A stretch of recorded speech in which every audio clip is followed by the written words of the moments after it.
বিজয়ী সেনাপতি যখন কোনো বিজিত এলাকায় প্রবেশ করে ওই সময় পাগড়ি ব্যবহার করা এটা সুন্নাত।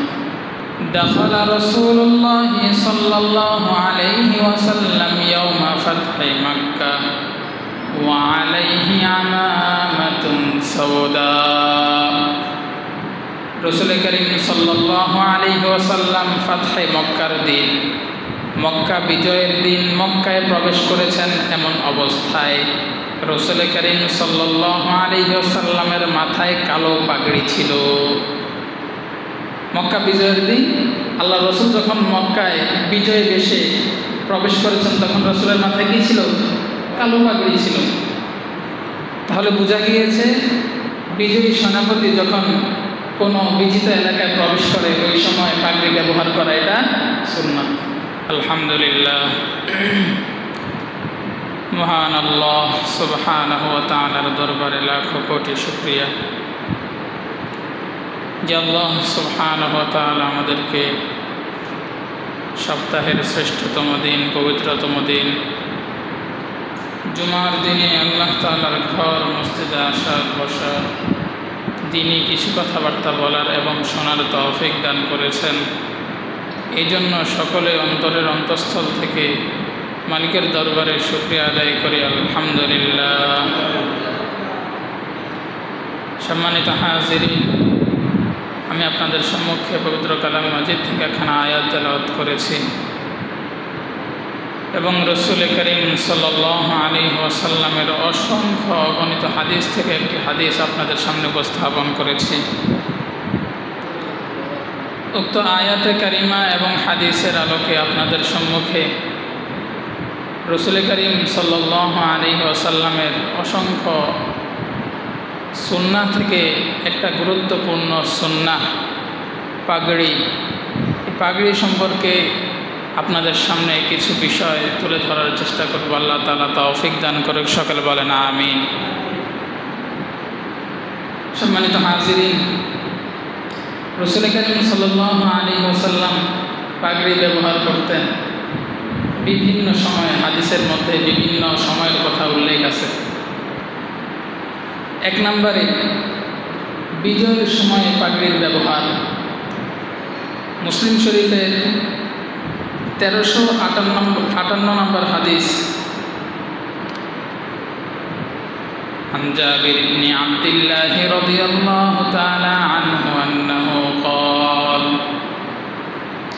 আল্লাহ রাসূল সাল্লাল্লাহু আলাইহি ওয়াসাল্লামের বিশিষ্ট সাহাবী জাবির ইবনে আব্দুল্লাহ রাদিয়াল্লাহু তাআলা আনহু থেকে বর্ণিত, তিনি বলেন, দাখালা রাসূলুল্লাহ সাল্লাল্লাহু আলাইহি ওয়াসাল্লাম ইয়াওমা ফাতহি মক্কাহ ওয়া আলাইহি আমামাতুন সাওদা। রাসূল করিম সাল্লাল্লাহু আলাইহি ওয়াসাল্লাম ফাতহি মক্কার দিন, মক্কা বিজয়ের দিন মক্কায় প্রবেশ করেছেন। এমন অবস্থায় রাসূল করিম সাল্লাল্লাহু আলাইহি ওয়াসাল্লামের মাথায় কালো পাগড়ি ছিল। মক্কা বিজয়ের দিন আল্লাহ রসুল যখন মক্কায় বিজয় বেশে প্রবেশ করেছেন তখন রসুলের মাথায় কী ছিল? কালো পাগড়ি ছিল। তাহলে বোঝা গিয়েছে বিজয়ী সেনাপতি যখন কোনো বিজিত এলাকায় প্রবেশ করে ওই সময় পাগড়ি ব্যবহার করা এটা সুন্নাত। এরপরে রাসূল করিম সাল্লাল্লাহু আলাইহি ওয়াসাল্লাম মিম্বারে খুতবা দেওয়ার সময় পাগড়ি ব্যবহার করতেন। এই যে আমি এখন মিম্বারে বসে খুতবা দিচ্ছি, রাসূল করিম সাল্লাল্লাহু আলাইহি ওয়াসাল্লাম কী করতেন? খুতবা দেওয়ার সময় পাগড়ি ব্যবহার করতেন। عن جعفر بن عبد بن حريث سمعت جعفر بن عمرو بن حريث عن أبيه أنه قال বর্ণনা করে বলেন, আমি জাফর ইবনে আমর ইবনে হুরাইস তার পিতার সূত্র থেকে বর্ণনা করতেছি। قال كأني أنظر إلى رسول الله صلى الله عليه وسلم على المنبر, যে আমি রাসূল করিম সাল্লাল্লাহু আলাইহি ওয়াসাল্লামকে মিম্বারে দেখতেছিলাম। ওয়া আলাইহি আমামাতুন সাওদা, এমন অবস্থায় রাসূলের মাথায় কালো পাগড়ি ছিল। আমি মিম্বারে রসুলকে দেখলাম, এমন অবস্থায় রসুলের মাথায় কি ছিল? কালো পাগড়ি ছিল। কদ আরখা তারফাইহা বাইনা কাতিফাই, পাগড়িটা কেমনে বাঁধা ছিল? যে আল্লাহ রসুল সাল্লাল্লাহু আলাইহি ওয়াসাল্লাম পাগড়ির যে দুই মাথা আছে, পাগড়ির দুই মাথাকে তার উভয় কাঁধের মাঝখানে ছেড়ে দিয়েছেন পিছনের দিকে। আমরা যেভাবে পাগড়ি বাঁধি আর কি, যে পাগড়ির দুইটা মাথা, একটা নিচের অংশ আর একটা উপরের অংশ, এই দুই মাথা আল্লাহ রসুল কোন দিক দিয়ে ছেড়ে দিতেন? দুই কাঁধের মাঝখানে, মাথার পিছন বরাবর। তাহলে এই হাদিস দ্বারা বোঝা গেল যে মিম্বারে খুতবা দেওয়ার সময়, বক্তৃতা বা বক্তব্য দেওয়ার সময় পাগড়ি ব্যবহার করা, পাগড়ি পরিধান করা, এটাও সুন্নত। এবার আসেন, রসুল করিম সাল্লাল্লাহু আলাইহি ওয়াসাল্লাম পবিত্রতা অর্জনের জন্য যখন ওযু করেছেন, তখনও তার মাথার মধ্যে কি ছিল? পাগড়ি ছিল। মুসলিম শরীফের আরেকটা হাদিস, হাদিস নাম্বার 274, ওয়া মাসাহা আলা নাসিয়াতিহি ওয়া আলা আমামাতিহি ওয়া আলা খুফাইহি, যে রাসূল করিম সাল্লাল্লাহু আলাইহি ওয়াসাল্লাম ওযু করার সময় তার মাথার অগ্রভাগ, নাসিয়া শব্দের দ্বারা উদ্দেশ্য মাথার যে অগ্রভাগ আছে, এই সামনের অংশ, এটাকে বলা হয় নাসিয়া। যে ওযু করার সময় রাসূল করিম সাল্লাল্লাহু আলাইহি ওয়াসাল্লাম, ওযুর যেহেতু ফরজ একটা বিধান হচ্ছে মাথা মাসাহ করা, তো তিনি কি করেছেন? এই মাথার অগ্রভাগ মাসাহ করেছেন। ওয়া আলাল আমামা, এবং মাথার উপরে পাগড়ি ছিল, পাগড়ির উপরেও তিনি কি করেছেন? মাসাহ করেছেন। ওয়া আলা খুফাই, এবং রাসূল করিম সাল্লাল্লাহু আলাইহি ওয়াসাল্লামের পায়ের মধ্যে যে চামড়ার মোজা ছিল, এই মোজার উপরেও আল্লাহ রসুল কি করেছেন? মাসাহ করেছেন। তাহলে পবিত্রতা অর্জনের সময়ও আল্লাহ রসুল সাল্লাল্লাহু আলাইহি ওয়াসাল্লামের মাথায় কি ছিল? পাগড়ি ছিল। এটাও আর একটা সুন্নাহ। তবে খেয়াল রাখতে হবে, ওযু করতে গিয়ে পাগড়ি আমরা সাধারণত পড়ি, পাগড়ি পরার সময় এই যে কপালের দুই পাশের অংশ, এটা পাগড়ি দ্বারা কিন্তু কি থাকে? ঢাকা থাকে। কিন্তু ওযুর সময় যদি এই জায়গাটা ঢাকা থাকে আর ওযুর পানি এই জায়গায় না পৌঁছায়, তাহলে কিন্তু ওযু হবে না। তাহলে কিন্তু কি হবে না? ওযু হবে না। কারণ ওযুর ফরজ সময়ের মধ্যে প্রথম ফরজ হচ্ছে সমস্ত মুখ ভালোভাবে কি করা? ধৌত করা। এখন মুখের সীমানা কতটুকু? চুলের গোড়া থেকে নিয়ে থুতনির নিচ পর্যন্ত, আবার এই কানের লতি থেকে নিয়ে এই কানের লতি পর্যন্ত, এই মাঝখানের পুরোটা অংশ কী করবে? ধৌত করতে হবে। এখন যদি পাগড়ি দ্বারা আমার এর কোনো একটা অংশ ঢাকা থাকে আর পানি না পৌঁছে, তাহলে তো কি হবে না? ওযু হবে না। তার মানে রাসূল করিম সাল্লাল্লাহু আলাইহি ওয়াসাল্লাম ওযুর সময় মাথা মাসাহ করেছেন এবং কি করেছেন? পাগড়ির উপরও মাসাহ করেছেন। বোঝা যায় যে রাসূল করিম সাল্লাল্লাহু আলাইহি ওয়াসাল্লাম ওযুর সময় পাগড়িটাকে কিছুটা উপরের দিকে উঠিয়ে রেখেছিলেন। পাগড়িটাকে উপরের দিকে উঠিয়ে রেখে ওযু করেছেন, মুখ ধৌত করেছেন, হাত ধৌত করেছেন, এরপরে মাথার অগ্রভাগ মাসাহ করেছেন, সাথে সাথে পাগড়ির উপরে কি করেছেন? মাসাহ করেছেন। তাহলে পবিত্রতা অর্জনের সময় আমরা রাসূল করিম সাল্লাল্লাহু আলাইহি ওয়াসাল্লামের কাছ থেকে পাগড়ির ব্যবহার পেলাম। এবার দেখেন সম্মানিত হাজিরিন, এই পাগড়ি এটা হচ্ছে একটা সৌন্দর্য। এটা একটা কি? সৌন্দর্য। পাগড়ি ব্যবহার করলে সুন্দর দেখা যায় না? আল্লাহ সুবহানাহু ওয়া তাআলা পবিত্র কালামে মাজিদের সূরা আরাফের 31 নম্বর আয়াতের মধ্যে বলেন, ইয়া বানি আদম খুযু যিনাতাকুম ইনদা কুল্লি মাসজিদ। ইয়া বানি আদম, হে আদম সন্তান, তোমরা মসজিদ, এখানে মসজিদ বলার দ্বারা উদ্দেশ্য হচ্ছে নামাজ। নামাজের সময় তোমরা সাজসজ্জা, সৌন্দর্য গ্রহণ করো। নামাজের সময় ইনদা কুল্লি মাসজিদ, প্রত্যেক নামাজের সময় তোমরা কি করো? সাজসজ্জা এবং সৌন্দর্য গ্রহণ করো। মুফাসসিরিন ইকরাম বলেন, এই আয়াতের উদ্দেশ্য হলো, এই আয়াত মূলত মুশরিকদের একটা কাজকে প্রত্যাখ্যান করার জন্য আল্লাহ তাআলা এই আয়াতটা অবতীর্ণ করেছেন। মুশরিকদের সেই কাজটা কি? মুশরিকদের কাজ হচ্ছে, মুশরিকরা যখন কাবা ঘরের তাওয়াফ করত, ইসলামের পূর্বেও কিন্তু কাবা ঘরের তাওয়াফ হতো, এটা জানি তো আমরা নাকি? মক্কার কাফের মুশরিক কুরাইশরা কিন্তু কি করতো? ইসলামের আগেও কাবা ঘরের তওয়াফ করতো এবং কাবা ঘরকে তারা অনেক সম্মান করত এবং কাবা ঘরের খেদমত করাকে তারা অনেক সৌভাগ্যের বিষয় মনে করত। এটা ইসলামের আগেও ছিল। তো মুশরিকদের একটা আমল ছিল যে তারা কাবা ঘরের তওয়াফ করত কাপড় চোপড় ছেড়ে দিয়ে একদম উলঙ্গ অবস্থায়। দিনের বেলায় এই কাপড় চোপড় ছেড়ে উলঙ্গ অবস্থায় কাবা ঘরের তওয়াফ করত মুশরিকদের মধ্যে হতে যারা পুরুষ ছিল তারা। আর রাতের বেলায় কাপড় চোপড় ছেড়ে দিয়ে উলঙ্গ অবস্থায় কাবা ঘরের তওয়াফ করত নারীরা। তো আল্লাহ তাআলা এই যে একটা আমল, মুশরিকদের এই আমলকে আল্লাহ তাআলা কি করলেন, এই আয়াতের দ্বারা প্রত্যাখ্যান করলেন যে না, নামাজের সময়, ইবাদতের সময় কাপড় চোপড় ছেড়ে দিয়ে উলঙ্গ অবস্থায় কোনো ধরনের ইবাদত করা চলবে না, বরং নামাজের সময় তোমরা কি করো, তোমাদের সৌন্দর্য গ্রহণ করো। এখন সৌন্দর্য গ্রহণের মধ্যে অনেকগুলো বিষয় আছে। এর মধ্যে এক নাম্বার হচ্ছে সুন্দর কাপড় পরিধান করা। সুন্দর কাপড় কি করা, পরিধান করা।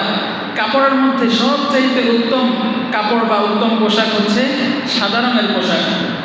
আল্লাহ রাসূল সাল্লাল্লাহু আলাইহি ওয়াসাল্লাম বলেন, সাদা পোশাক সবচাইতে উত্তম পোশাক, সুতরাং তোমরা সাদা পোশাক কি করো, পরিধান করো। সুবহানাল্লাহ। এরপরে সৌন্দর্যের মধ্যে আরো কি আছে, যে সৌন্দর্যের মধ্যে আরো আছে সুরমা ব্যবহার করা। সুরমা, যারা চোখের মধ্যে সুরমা ব্যবহার করে দেখবেন তাদের চোখটা দেখতে অনেক সুন্দর দেখা যায়।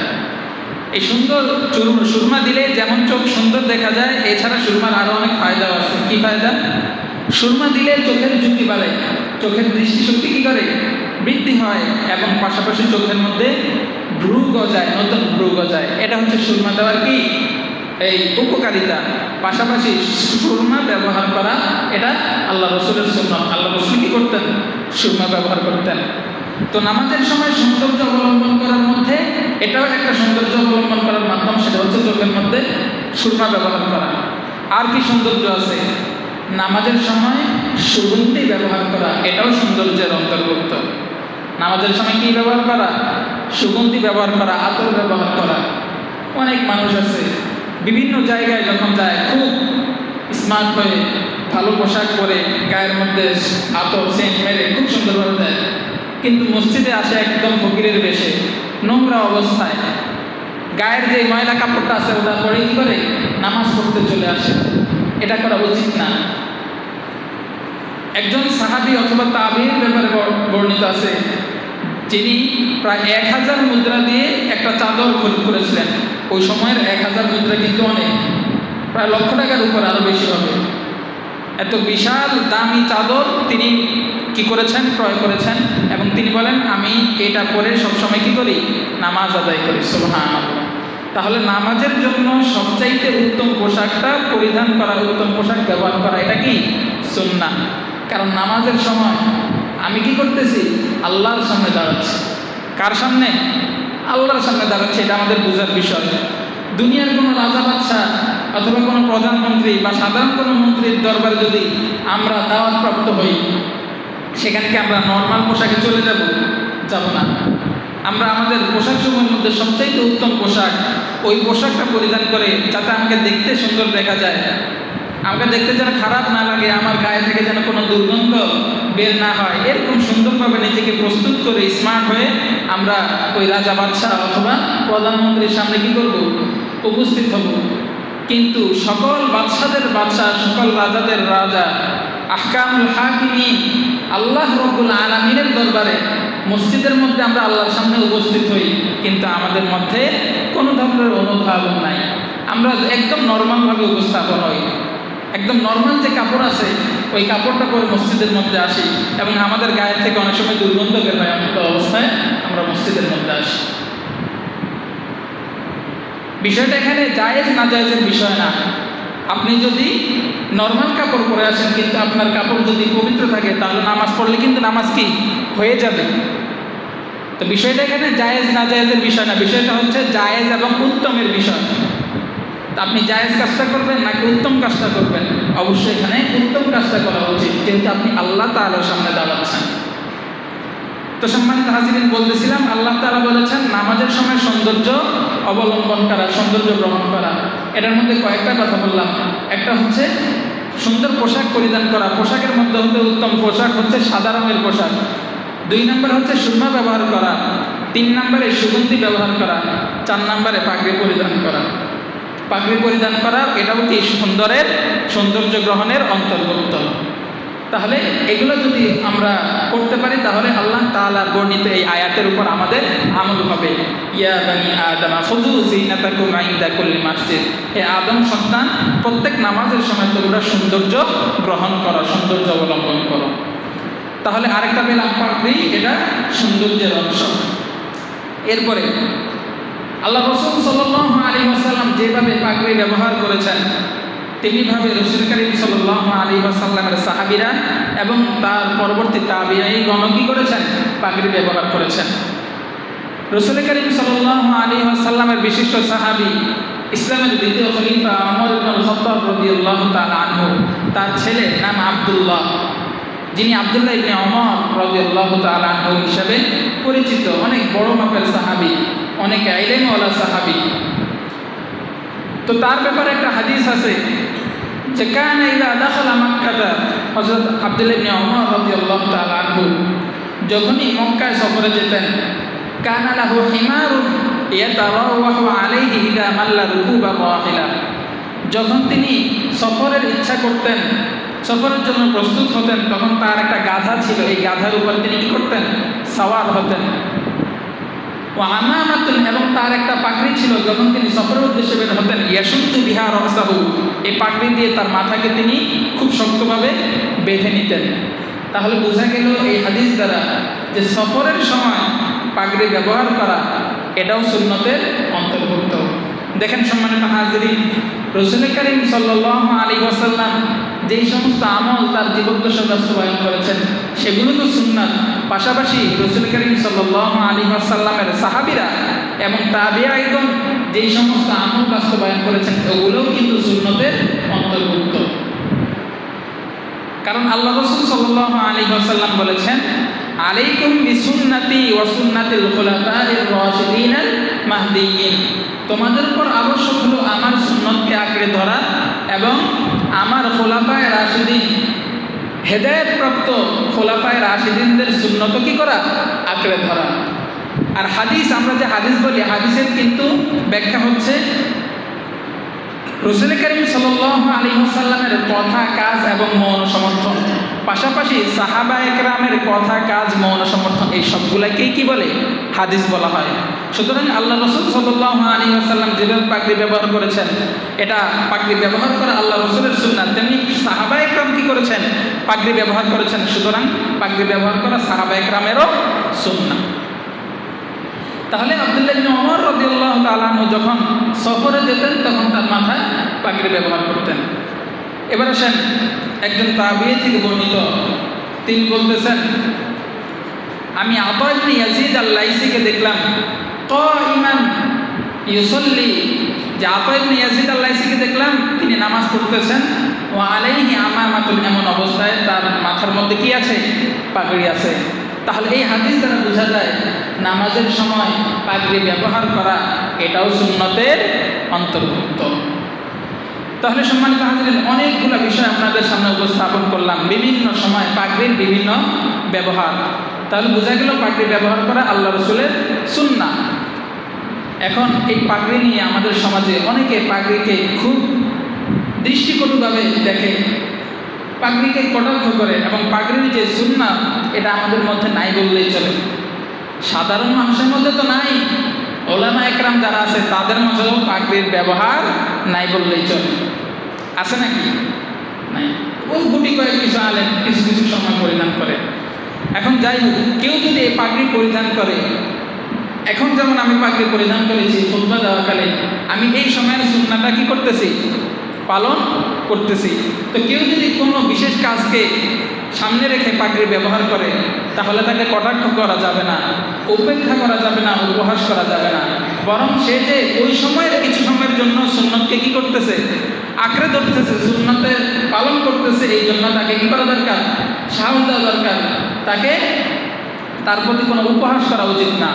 আর আমাদের দেশে পাগড়ি ব্যবহার করাকে সুন্নতের তো দূরের কথা, এটাকে আরও খারাপ চোখে দেখা হয়। পাগড়ি ব্যবহার করে যারা, অনেকে তো তাদেরকে জঙ্গি বলেও কী করে উপস্থাপন করে, বলেন নাউজুবিল্লাহ। পাগড়ি ব্যবহার করে এটা কি জঙ্গিদের আলামত? বলেন এটা জঙ্গিদের আলামত? পাগড়ি হচ্ছে আমার রসুলের সুন্নাহ, এটা জঙ্গিদের আলামত হয় কীভাবে? এখন কেউ যদি কোনো খারাপ কাজ করে পাগড়ি পরে, অথবা এই ইসলামী লেবাস ধারণ করে যদি কেউ খারাপ কাজ করে, তাহলে কি ইসলামী লেবাস যেটা আছে এটা খারাপ হয়ে যাবে? না, সে যে কাজ করছে সেটা খারাপ, সে নিজে খারাপ, কিন্তু সে যে বেশভূষা ধরে কাজ করেছে এই বেশভূষা কখনো খারাপ নয়।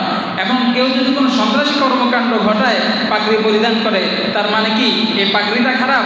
এই পাগড়িটা সন্ত্রাসী কর্মকাণ্ড ঘটানোর আলামত না, যারা করেছে তারা খারাপ কাজ করেছে, এই জন্য তো পাগড়ি কখনো কি হতে পারে না?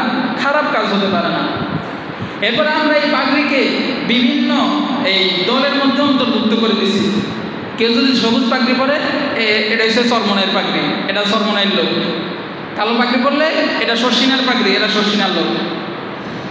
কালো পাগড়ি, সাদা পাগড়ি, সবুজ পাগড়ি, এগুলো সবগুলাই আমার রসুলের সুন্নাহ।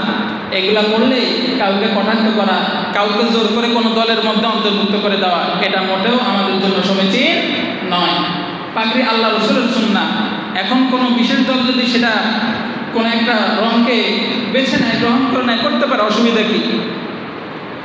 কিন্তু আমরা পাগড়ি ব্যবহার করব আল্লাহ রসুল সাল্লাল্লাহু আলাইহি ওয়াসাল্লামের সুন্নতকে অনুসরণ করে। আল্লাহ রসুলের কাছ থেকে যেমন কালো পাগড়ির ব্যবহার রয়েছে, সবুজ পাগড়িরও রয়েছে, আবার উত্তম পোশাক হিসেবে সাদা পাগড়ির ব্যবহারও রয়েছে। সুতরাং আমরা যখন পাগড়ি পরিধান করব তখন এটা পরিধান করব, এটা ব্যবহার করব আল্লাহ রসুলের সুন্নত হিসেবে, কোনো দলের কি চিহ্ন হিসাবে না। তো সম্মানিত হাজরিন, এই পাগড়ি পরা এটা সুন্নতের অন্তর্ভুক্ত।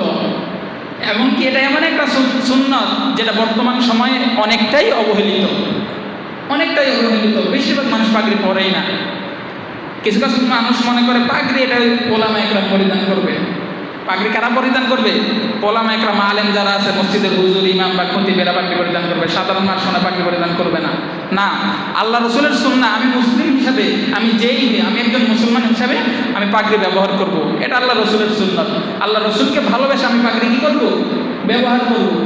জীবন অন্তত একবার হলেও আল্লাহ রসুলের এই সুন্নাতটা জিন্দা করা দরকার। আর বর্তমানে তো এমন সময়, যে সময় মানুষ পাগড়ি ব্যবহার করে না, এই সময় যদি আমি এই সুন্নতের উপর আমল করি তাহলে যে কি ফজিলত! আল্লাহ রসুল সাল্লাল্লাহু আলাইহি ওয়াসাল্লাম বলেন, মান তামাসসাকা বিসুন্নতি ইনদা ফাসাদি উম্মতি ফালাহু আজরু শহীদিন। আর কিরাত আছে ফালাহু আজরু মিয়াতি শহীদিন। যে ব্যক্তি উম্মতের বিপর্যয়ের সময় আমার কোনো একটা সুন্নতকে আঁকড়ে ধরে, উম্মতের বিপর্যয়ের সময় বলতে যখন চারিদিকে শুধু অন্যায়ের চর্চা, বর্তমান সময় এমন না, চারদিকে শুধু অন্যায় কাজ, অশ্লীলতার কি চর্চা চলে, অন্যায়কে সমর্থন করা, অন্যায়ের সাপোর্ট, এবং চারদিকে শুধু অন্যায় আর অন্যায়ের সয়লাভ হয়ে গেছে। মানুষের মধ্যে আল্লাহ রসুল সাল্লাল্লাহু আলাইহি ওয়াসাল্লামের সুন্নতের অনুসরণ নাই বললেই চলে। তো এমন একটা বিপর্যয়ের সময় কোনো একটা সুন্নত যেটা মানুষের কাছ থেকে হারিয়ে গেছে বললেই চলে, এমন একটা সুন্নতের আমল যদি কেউ জিন্দা করে, ওই সুন্নতকে কেউ যদি আঁকড়ে ধরে, আল্লাহ রসুল বলেন ফালাহু আজরু শহীদিন, তাহলে সে একজন শহীদের সওয়াব পাবে। বলেন সুবহানাল্লাহ। আরেকটা হচ্ছে ফালাহু আজরু মিয়াতি শহীদিন, সে 100 শহীদের সওয়াব পাবে। সুবহানাল্লাহ, 100 শহীদের সওয়াব। আমাদের মধ্যে কয়জন আছে আমরা যে আল্লাহর রাস্তায় শহীদ হতে পারবো, এটার কোনো গ্যারান্টি আছে? গ্যারান্টি তো নেই। কখনো যদি ইসলামের প্রয়োজনে লড়াই করার জন্য আমাদের ডাক আসে, আমরা যে লড়াইয়ের ময়দানে অবতীর্ণ হব, লড়াই অংশগ্রহণ করব, ওই সাহসই তো আমাদের মধ্যে নাই। আমাদের ওই মাপের ইমানও নাই। নাউযুবিল্লাহি মিন যালিক। এটা কিন্তু থাকা দরকার অন্তরের ভিতরে। যে মুমিনের ভিতরে জিহাদে অংশগ্রহণ করার কি না থাকে, তামান্না না থাকে, আগ্রহ না থাকে, সে কিন্তু মুনাফিক। তার মধ্যে মুনাফিকের একটা আলামত আছে। আল্লাহ তাআলা আমাদেরকে হেফাজত করেন, বলেন আমিন। তাহলে বলতেছিলাম পাগড়ি এটা হচ্ছে সুন্নাত। এই সুন্নাতটা আঁকড়ে ধরা উচিত, অন্তত কিছু সময়ের জন্য হলেও। আল্লাহ রসুল তো সবসময় পাগড়ি পরতেন, আমরা সবসময় না করতে পারি, অন্তত নামাজের সময়টাতে পড়ি, অন্তত সপ্তাহে একদিন জুমার দিন পাগড়িটা পরিধান করি, অন্তত বছরে 2টা ঈদের নামাজ পড়তে আসি, ওই সময় অন্তত পাগড়িটা পড়ি। তাহলে কিছু সময়ের জন্য হলেও তো আমি আল্লাহ রসুলের এই সুন্নতের উপর আমি কি করলাম? আমল করলাম। আর আল্লাহ রসুলের সুন্নতের উপর আমল করা এটা আল্লাহ রসুলকে ভালোবাসার নামান্তর। আর যে আল্লাহ রসুলকে ভালোবাসে সে আল্লাহ রসুলের সাথে জান্নাতে থাকবে। বলেন সুবহানাল্লাহ। আল্লাহ রসুল কি বলেন? মান আহাব্বা সুন্নতি যে ব্যক্তি আমার সুন্নতকে ভালোবাসে সে আমাকেই ভালোবাসে। ওয়ামান আহাব্বানি কানা মাই ফিল জান্নাহ, আর যে আমাকে ভালোবাসে সে আমার সাথে জান্নাতের মধ্যে থাকবে। সুবহানাল্লাহ। তাহলে আল্লাহ রসুলকে ভালোবেসে আমরা আল্লাহ রসুলের সুন্নতের উপর আমল করবো। আল্লাহ তাআলা তৌফিক দান করুক, সকল বলেন আমিন। তো সম্মানিত হাজিরিন, আজকে আপনাদের সম্মুখে একটা অবহেলিত সুন্নত, পাগড়ি ব্যবহারের এই সুন্নত আপনাদের সামনে উপস্থাপন করলাম। এরকম আরও বহু অবহেলিত সুন্নত আছে, এর মধ্যে দুই একটা বিষয় ইনশাআল্লাহ সামনের জুমায় আলোচনা করার চেষ্টা করব। তো যে বিষয়টা বললাম, আল্লাহ তাআলা আমাদেরকে এই সুন্নতকে, আল্লাহ রসুলের সুন্নতকে আঁকড়ে ধরার তৌফিক দান করুক। উম্মতের এই বিপর্যয়ের সময় আল্লাহ রসুল সাল্লাল্লাহু আলাইহি ওয়াসাল্লামের সুন্নতের উপর আমল করে সুন্নতকে আঁকড়ে ধরে শহীদের যে সওয়াব, এই সওয়াব অর্জনের আল্লাহ তাআলা আমাদেরকে তৌফিক দান করে, সকলের বলেন আমিন। ওয়া আখিরু দাওয়ানা আলহামদুলিল্লাহি রাব্বিল আলামিন। যারা সুন্নত পড়েন না 4 রাকাত ক্বাবলাল জুমা আদায় করে নেন।